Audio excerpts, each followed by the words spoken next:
महापालिकेचं बिगुल वाजलेलं आहे. दिल्लीतून खासदार अरविंद सावंत जे आपल्यासोबत आहेत बोलण्यासाठी. सावंत साहेब, की बिगुल वाजण्याच्या अगोदरच उद्धवजींनी एक पत्र जे आहे ते रिलीज केलं आणि त्या पत्रामध्ये लिहिलेलं आहे की मतदार याद्या जाहीर होण्याच्या अगोदरच निवडणूक जाहीर करण्याची करण्यात आलेली आहे. काय मुद्दा, म्हणजे नेमकं काय सांगायचं? मुद्दा असा होता की मधल्या काळामध्ये दुबार मतदारांचा जो विषय निघाला, त्यानंतर त्यांनी एक अवधी दिला आपल्याला की एवढ्या एवढ्या तारखेपर्यंत आपण सगळेजण माहिती आम्हाला द्या. ती त्यांची माणसं त्यांनी बीएलओ लावली, आपणही आपली माणसांकडनं माहिती दिली. आता ते करेक्शन झाले की नाही हे तर कळलं पाहिजे होतं की नाही. आदरणीय उद्धवजींचं हायच तर वैशिष्ट्य आहे, बरोबर मार्मिकपणे एक मुद्दा शोधून सांगणार ते. हा भाई बघा हे कसं चाललंय बघा. म्हणजे पुन्हा एवढं करून एवढा द्रविडी प्राणायाम त्यांच्याही काही कर्मचाऱ्यांनी घेतला असेल, पुन्हा त्याच याद्या जर येणार असेल तर मग निश्चितपणे सावधान राहावं लागेल, खूपच सतर्क राहावं लागेल.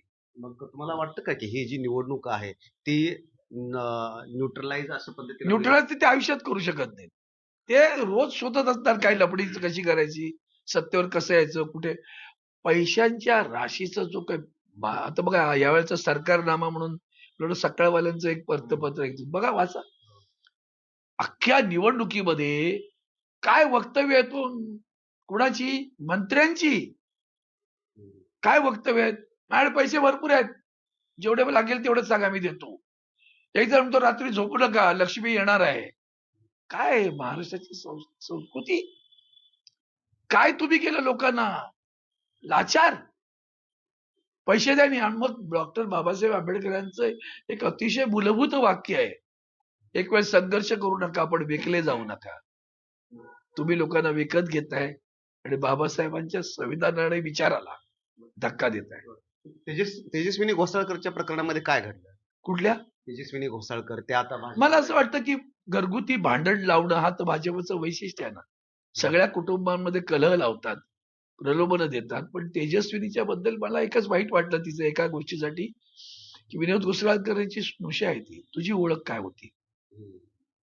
तुझी ओळख विनोद घोसाळकरांची स्नुषा, पण विनोद घोसाळकरांची ओळख काय होती? ते शिवसेनेचे उपनेते, त्यांची स्नुषा उभी राहिली म्हणून तू निवडून आली. तुझा आणि शिवसेनेचा खूप काही काम केलं होतं, अशातलाही भाग नव्हता. पण आज एवढंच सांगेन, तुझे काही पाऊल उचलले तर ते अभिषेकला आवडेल तेवढंच विचार मनात कर. यांच्या नादी लागून जाणं, बरं तिकीट काही उमेदवारी इथेही मिळाली असती तिला. आता कुठे काही आमदारकीची उमेदवारी मिळणार आहे का? महानगरपालिकेचीच मिळणार आहे ना. मग ती इथेही मिळाली असती ना. तिथं जाण्यामागचं प्रयोजन काय? पैसे अधिक मिळणार असेल तर माहिती नाही. पण दुर्दैव आहे, भारतीय जनता पार्टी डिफरन्स पाहिलात का? चरित्र आणि चारित्र्य हरवून बसली भारतीय जनता पार्टी. एकनाथ शिंदे पण म्हणतात की आता निवडणूक लढवण्यासाठी ठाकरेंकडे माणसं नाही. त्यांना वेळ तेव्हा कळेल ना. तुमच्याकडे एवढी माणसं आहेत, मग लाचारी सारखे धावता कशाला? तुमच्याकडे एवढी माणसं आहेत ना, मग दिल्लीत का धावत राहता 10-10 मिनिटं आणि रुसवे फू घेऊन गावाला का जाता? एकदा सांगा महाराष्ट्राला, रुसल्यावर रुसूबाई रुसू गावाला बसू हे कशाला करता? करू नका. स्वाभिमान घाण ठेवलेली माणसं आहेत आणि तेच महाराष्ट्राचं दुर्दैव आहे. बघा शिवसेनेमधनं अनेकदा फूट पडलेली, काही नवीन नाहीये, अनेक पक्षांमध्ये पडते ती. यात मोठं वैशिष्ट्य नाहीये काही. पण ज्या पद्धतीनं पाठीसुरा खुपसून जाणं आहे ना आणि मुळावरच घाव घालण्याचं काम आहे, इतकं संस्कृतीहीन काम कोणी केलं असेल तर ते एकनाथ शिंदे. मुंबई महापालिका म्हटलंय की दोनच नावाभोवती ही संपूर्ण निवडणूक फिरते, एक उद्धव ठाकरे आणि दुसरं राज ठाकरे. आता हे दोघंही एकत्र येत आहेत म्हणायचं? 100% ना. का बरं? आनंद आहे तुम्हाला. म्हणजे कुठल्याही मराठी माणसाला मुंबईत विचारा येत आहेत का असं विचारलं, काय येणे का तू आले नाही एकत्र परत काय विचारतो असं वाटेल तो. मुंबईतल्या मराठी माणसाला माहितीये, दोघांनाही माहितीये. आणि आज खरं मराठीवरच घाव आहे. आता महाराष्ट्राच्या अस्मितेवर घाव आहे, मराठी माणसांवर घाव आहे. सोसायट्यांमध्ये मराठी माणसाला घर नाही मिळत बरं का. ठरवून सांगतात तुम्हाला घर नाही मिळणार, ते देणार आम्ही. कोण आहेत तेही बघा आणि कुणाबरोबर आहेत तेही बघा. कळलं का? पाहणं आवश्यक आहे. एकनाथ शिंदे बाजूला गेल्यानंतर मराठी मतदारामध्ये दुफळी पडली असं वाटतंय का? आणि उद्धव आणि राज ठाकरे एकत्र येण्यामुळं ते पहिली गोष्ट कोण बाजूला गेल्यामुळे सुप्रिया शिंदे. मग त्यांचा मुंबईच्या ठाण्याच्या गल्लीच्या बाहेर होता का काही ओळख तरी होती का कधी? दाखवून द्यावं त्यानं. मुंबई शहरात त्यांना कोणी कार्यक्रमाला बोलवलं होतं म्हणून. परिचय त्यांना अजिबात त्यांचा संबंध नाही ना. ठाण्यापुरते होते ते. तेही ठाण्यापुरते होते कारण आदरणीय उद्धवजींचा आशीर्वाद होता म्हणून. आदरणीय उद्धवजींनी त्यांना उमेदवारी दिली 2014. वंदनीय शिवसेना प्रमुख हयात नसताना, हे विसरू नका. आदरणीय उद्धवजींनी त्यांना मंत्री केलेला आहे, हेही विसरू नका. ते विसरलेत, मराठी माणसं नाही विसरलीत बरं का. निवडणूक ठरवणार आहे का की वाजणारा फटाका कोण आहे आणि फुसकाबार कोण असणार आहे ते आणि ठरवील ना. मराठी माणसाचा आवाज एकदा कसं आहे, एकदा मराठी माणूस पेटला मग त्याला नाही आवडता येणार तुम्हाला. तो पेटलेला पाहायला मिळेल तुम्हाला. आता बरं. अनुभवतोय ना मी. आता घराचा उल्लेख केला, अनुभवतोय ना. मुंबई लुटताना पाहतोय तुम्ही. बघा, आदरणीय उद्धवजींनी जे करून दाखवलंय ना, ते ते त्याची तुलना नाही होऊ शकत. कोविड मधलं काम हे जागतिक दर्जावर त्याचं कौतुक झालं. कोविडमध्ये लोकांचे प्राण कसे वाचवले याचं कौतुक झालं.